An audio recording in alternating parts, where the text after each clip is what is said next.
नमस्कार, स्वागत है।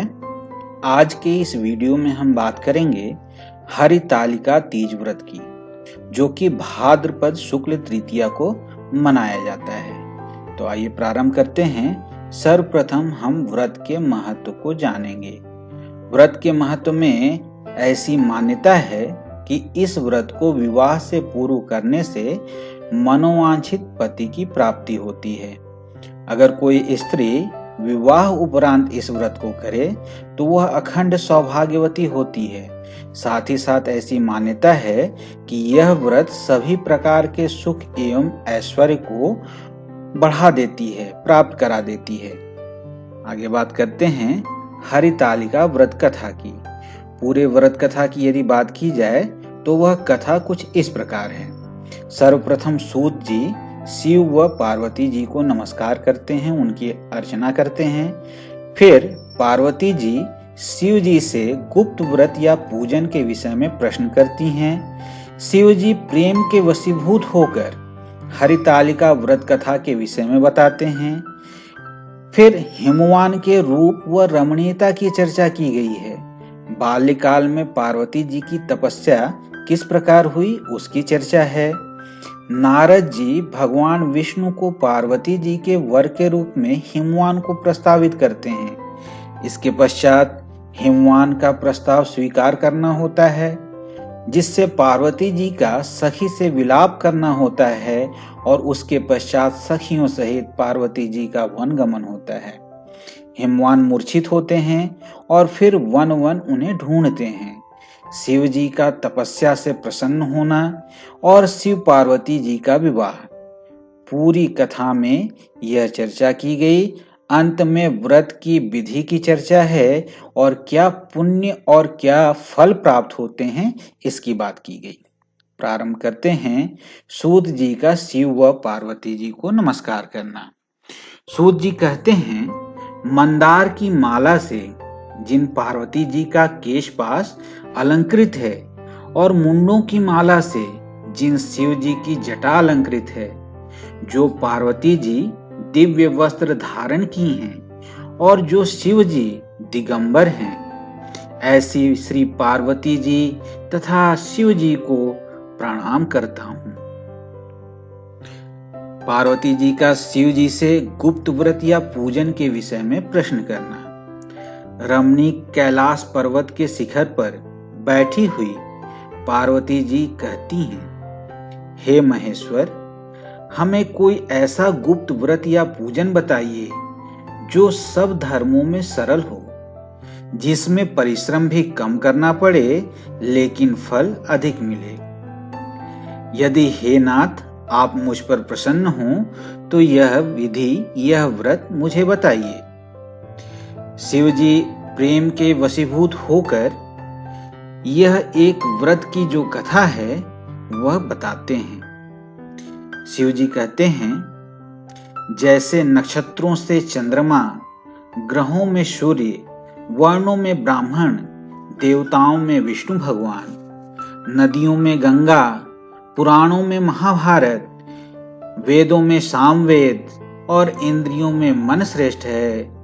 सब पुराण और वेदों का सर्वस्व जिस तरह कहा गया है, मैं तुम्हें एक प्राचीन व्रत बतलाता हूँ। एकाग्रचित्त होकर एकाग्र मन से सुनो। जिस व्रत के प्रभाव से तुमने मेरा आधा आसन प्राप्त किया है वह मैं तुमको बतलाऊंगा, क्योंकि तुम मेरी प्रेयसी हो। भाद्रपद मास में हस्त नक्षत्र से युक्त शुक्ल पक्ष की तृतीया तिथि को उसका अनुष्ठान मात्र करने से स्त्रियां सब पापों से मुक्त हो जाती हैं। हे देवी, तुमने आज से बहुत दिनों पहले हिमालय पर्वत पर इस व्रत को किया था। इस वृतांत को मैं तुमसे कहूंगा। इसके पश्चात हिमवान के रूप व रमणीयता की चर्चा की गई। शिव जी ने कहा, भारतवर्ष के उत्तर की ओर एक बड़ा रमणीक और पर्वतों में श्रेष्ठ हिमवान नामक पर्वत है। उसके आसपास तरह तरह की भूमियां हैं, तरह तरह के वृक्ष उस पर लगे हुए हैं। नाना प्रकार के पक्षी और अनेक प्रकार के पशु उस पर निवास करते हैं। वहां पहुंचकर गंधर्वों के साथ बहुत से देवता, सिद्ध, चारण, पक्षीगण सर्वदा प्रसन्न मन से विचरते हैं। वहां पहुंचकर गंधर्व गाते हैं, अप्सराएं नाचती हैं। उस पर्वतराज के कितने ही शिखर ऐसे हैं कि जिनमें स्फटिक रत्न और वैदुर्य मणि आदि की खानें भरी हैं। यह पर्वत ऊंचा तो इतना अधिक है कि मित्र के घर की तरह समझकर आकाश का स्पर्श किए रहता है। उसके समस्त शिखर सदैव हिम से आच्छादित रहते हैं और गंगा जल की ध्वनि सदा सुनाई देती रहती है। इसके पश्चात बाल्यकाल में पार्वती जी की तपस्या की चर्चा की गई। शिव जी ने कहा, हे पार्वती, तुमने बाल्यकाल में उसी पर्वत पर तपस्या की थी। 12 वर्षों तक तुम उल्टी टंग कर केवल धुआं पी कर रही। 64 वर्ष तक सूखे पत्ते खाकर रही।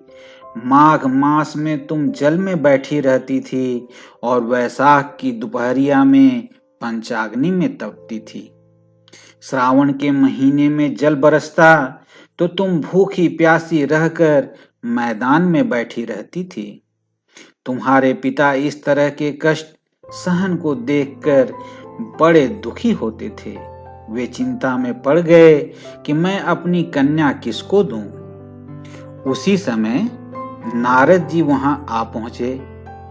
मुनि श्रेष्ठ नारद जी उस समय तुम्हें देखने गए और नारद जी को देखकर गिरि ने अर्घ्यपाद्य आसन आदि देखकर उनकी पूजा की और कहा, हे स्वामिन, आप किस लिए आए हैं? मेरा अहोभाग्य है कि आपका आगमन मेरे लिए अच्छा है। नारद जी ने कहा, हे पर्वतराज, सुनो, मैं भगवान विष्णु का भेजा हुआ आपके पास आया हूं। आपको चाहिए कि यह कन्या रत्न किसी योग्य वर को दें। भगवान विष्णु के समान योग्य वर ब्रह्मा, इंद्र और शिव इनमें से कोई नहीं है। इसलिए मैं यही कहूंगा कि आप अपनी कन्या भगवान विष्णु को ही दें। हिमवान ने कहा कि आप जो यह संदेश लेकर आ रहे हैं तो निश्चित तौर पर मैं भगवान विष्णु को ही अपनी कन्या दूंगा। इतना सुनकर मुनिराज नारद आकाश में विलीन हो गए और विष्णु भगवान के पास जा पहुंचे। वहां हाथ जोड़कर नारद जी ने भगवान विष्णु से कहा, हे देव सुनिए, मैंने आपका विवाह पक्का करा दिया। उधर हिमवान ने पार्वती के पास जाकर कहा कि हे पुत्री, मैंने तुम्हें भगवान विष्णु को दे डाला। तब पिता की बात सुनकर पार्वती जी बहुत दुखी हुई और बिना उत्तर दिए ही अपने सखी के पास चली गई। विलाप करने लगी। सखी ने विलाप का कारण पूछा तो निश्चित तौर पर पार्वती जी बोली कि मेरी जो कुछ अभिलाषा है उसे तुम प्रेम पूर्वक सुनो। मैं एकमात्र शिव जी को अपना पति बनाना चाहती हूँ, इसमें कोई भी संशय नहीं है। लेकिन पिता ने मेरे इस प्रस्ताव को ठुकरा दिया है। इससे मैं अपने शरीर को त्याग दूंगी। इस पर सखियों ने सलाह दिया कि तुम ऐसा मत करो, शरीर का त्याग न करो, किसी ऐसे वन को चलो जहां पिता को पता न लगे। फिर यह सलाह मानकर पार्वती जी वन गमन करती हैं। उधर पिताजी मूर्छित हो जाते हैं कि आखिर कहां गई, किस देवता या किन्नर ने मेरी पुत्री को हर लिया। उन्होंने मन ही मन कहा, नारद जी के आगे मैंने प्रतिज्ञा कर ली है कि अपनी पुत्री भगवान विष्णु को दूंगा। और यह सुनते सोचकर मन में विचार कर हिमवान मूर्छित हो गए। लोग हाहाकार करके दौड़ते पड़ते हैं। जब होश आता है तो सब पूछने लगते हैं कि हे गिरिराज, आपकी मूर्छा का कारण क्या है। हिमवान कहते हैं, आप लोग मेरे दुख का कारण सुने। न मालूम कौन मेरी कन्या को हर ले गया है। ऐसा नहीं हुआ तो किसी ने उसे मार डाला या किसी काले सांप ने काट लिया। मेरी बेटी कहाँ गई, मुझे कुछ पता नहीं चल रहा। इधर पार्वती जी शिव जी की तपस्या कर रही हैं, आराधना कर रही हैं। वन में एक बालुकामयी प्रतिमा बनाकर अपनी सखियों के साथ निराहार रह रही हैं। जब भाद्रपद शुक्ल पक्ष की हस्तयुक्त तृतीया तिथि प्राप्त हुई, तब पार्वती जी ने विधिवत पूजन किया और रात भर जागकर गीत वाद्यादि से शिव जी को प्रसन्न करने में बिताया। शिव जी बोलते हैं, उस व्रतराज के प्रभाव से मेरा आसन डगमगा उठा, जिससे मैं तत्काल उस स्थान पर जा पहुंचा जहां पर तुम अपनी सखियों के साथ रहती थी।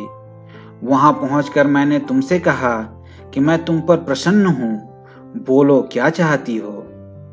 तुमने कहा, मेरे देवता, यदि आप मेरे ऊपर प्रसन्न हैं तो मेरे पति बने। मेरे तथास्तु कहकर कैलाश पर्वत पर वापस आने पर तुमने वह प्रतिमा नदी में प्रवाहित कर दी और सखियों के साथ उस महाव्रत का पारण किया। हिमवान भी तब तक वहां आ पहुंचे थे। चारों दिशाओं में तुम्हारी खोज करते करते वे व्याकुल हो चुके थे, इसलिए तुम्हारे आश्रम के समीप पहुंचते ही गिर पड़े। उसके पश्चात थोड़ी देर बाद उन्होंने नदी के तट पर 2 कन्याएं देखी। देखते ही उन्होंने तुम्हें अपने हृदय से लगा लिया और बिलख बिलख कर रोने लगे। फिर पूछा, पुत्री, तुम सिंह, व्याघ्र आदि जंतुओं से भरे इस वन में क्यों आ पहुंची? पार्वती जी ने उत्तर दिया, हे पिताजी, मैंने पहले ही अपने आप को शिव जी के हाथों सौंप दिया था। आपने मेरी बात टाल दी, इससे मैं यहाँ चली आई। हिमवान ने सांत्वना दिया कि हे पुत्री, मैं तुम्हारी इच्छा के विरुद्ध कुछ न करूंगा। तुम्हें अपने साथ लेकर घर आए और मेरे साथ तुम्हारा विवाह कर दिया। इसी से तुमने मेरा अर्धासन पाया है। तब से आज तक किसी के सामने मुझे यह व्रत प्रकट करने का अवसर प्राप्त नहीं हुआ। इसके पश्चात व्रत की विधि, व्रत का नाम हरितालिका क्यों पड़ा और इसके क्या पुण्य हैं, क्या फल हैं, यह व्रत कौन करे, इस पर चर्चा हुई है। शिव जी बोलते हैं कि इस व्रत का हरितालिका नाम क्यों पड़ा? तुमको सखियां हर ले गई थी, इसी कारण इसे हरितालिका नाम से जानते हैं। शिव जी पार्वती जी से कहते हैं, हे देवी, मैंने स्त्री जाति की भलाई के लिए यह उत्तम व्रत बतलाया है। जो स्त्री अपने सौभाग्य की रक्षा करना चाहती है, वह यत्न पूर्वक इस व्रत को करे। पहले केले के खंभे आदि से सुशोभित एक सुंदर मंडप बनाए। उसमें रंग बिरंगे रेशमी कपड़ों से चंदवा लगाकर चंदन आदि सुगंधित द्रव्यों से वह मंडप लिपवाए। फिर शंख, भेरी, मृदंग आदि बजाते हुए बहुत सारे लोग एकत्रित होकर तरह तरह के मंगलाचार कहते हुए उस मंडप में पार्वती जी तथा शिव जी की प्रतिमा स्थापित करें। उस रोज दिन भर उपवास कर बहुत से सुगंधित फूल, गंध और मनोहर धूप, नाना प्रकार की नैवेद्य आदि एकत्र कर मेरी पूजा करें और रात भर जागरण करें। ऊपर जो वस्तुएं गिनाई गई हैं, उनके अतिरिक्त नारियल, सुपारी, जमीरी, नींबू, लौंग, अनार, नारंगी आदि जो जो फल प्राप्त हो सके उन्हें इकट्ठा कर लें। उस ऋतु में जो फल तथा फूल मिल सके विशेष रूप से रखें। इसके बाद धूप, दीप आदि से पूजन कर प्रार्थना करें। हे शिवे, शिवरूपणी, हे मंगले, सब अर्थों को देने वाली हे देवी, हे शिवरूपे, आपको नमस्कार है। हे शिवरूपे, आपको सदा के लिए नमस्कार है। हे ब्रह्मरूपिणी, आपको नमस्कार है। हे जगत धात्री, आपको नमस्कार है। हे सिंह वाहिनी, संसार के भय से भयभीत मुझ दीन की रक्षा करो। इस कामना की पूर्ति के लिए मैंने आपकी पूजा की है। हे पार्वती, मुझे राज्य और सौभाग्य दें, मुझ पर प्रसन्न होवें। इन्हीं मंत्रों से पार्वती जी तथा शिव जी की पूजा करें। तदनंतर विधि पूर्वक कथा सुनें और ब्राह्मण को दान दक्षिणा आदि देवें। इस तरह एक चित्त होकर स्त्री पुरुष दोनों एक साथ पूजन करें। फिर वस्त्र आदि जो कुछ हो सके उसका संकल्प करें। हे देवी, जो स्त्री इस प्रकार पूजन करती है वह सब पापों से छूट जाती है और उसे 7 जन्म तक सुख तथा सौभाग्य प्राप्त होता है। जो स्त्री तृतीया तिथि का व्रत न कर अन्न भक्षण करती है वह तो 7 जन्म तक बंध्या रहती है और उसको बार बार विधवा होना पड़ता है। वह सदा दरिद्री, पुत्र शोक से शोकाकुल, स्वभाव की लड़ाकी और सदा दुख भोगने वाली होती है और उपवास न करने वाली स्त्री अंत में घोर नरक में जाती है। इस प्रकार ये विधि बताते हुए और उसका पारण करते हुए जो शिव जी ने कहा, वह इस प्रकार कहा कि जो स्त्री इस प्रकार का व्रत करती है वह मेरे समान पति पाती है और जब वह मरने लगती है तो तुम्हारे समान उसका रूप हो जाता है। उसे सब प्रकार के सांसारिक भोग और सायुज्य मुक्ति मिल जाती है। इस हरितालिका की व्रत कथा मात्र सुन लेने से प्राणी को 1000 अश्वमेध और सैकड़ों वाजपेयी यज्ञ करने का फल प्राप्त होता है। हे देवी, मैंने यह सब व्रतों में उत्तम व्रत बतलाया जिसके करने से प्राणी सब पापों से छूट जाता है, इसमें कुछ भी संशय नहीं है। इसलिए भगवान की पूरी श्रद्धा के साथ पूजा करनी चाहिए। धन्यवाद।